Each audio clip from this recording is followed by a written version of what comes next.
Okay guys, magluluto tayo today ng taba ng talangka. Ayan, gisahin natin yung taba ng talangka. Muna yung ating bawang.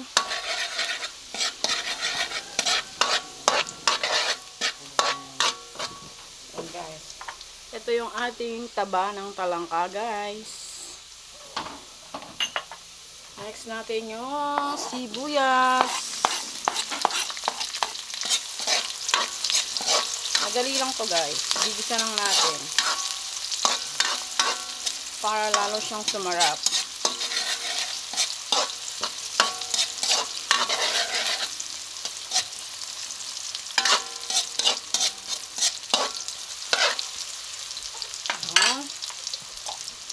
Tapos, lalagay na natin yung ating taba ng talangka.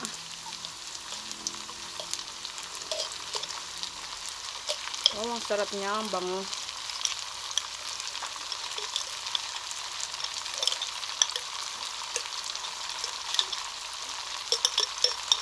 Ayan. Tapos, babanglawan natin yung garapon ng konting tubig.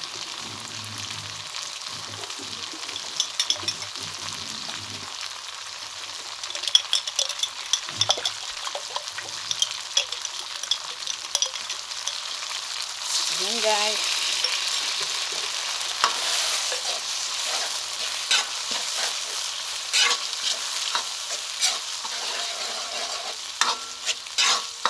Ayan lang kadali guys. Tapos, para lang sumarap, lagyan natin ng mga ganito guys. So, ayan, mga dayap na hinog na dayap. Ayan, yung katas lang niya. Ayan, para lalo siyang sumarap.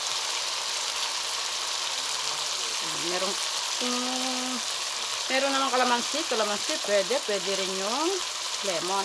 Meron ako kasi dito ng dayap. Ayan. Ayan guys, kaya lang kadali. Ayan lang natin yung ating kalang.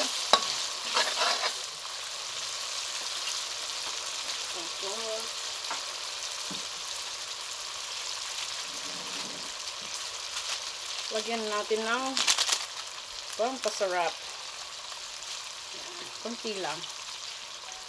Ayan. Ayan guys.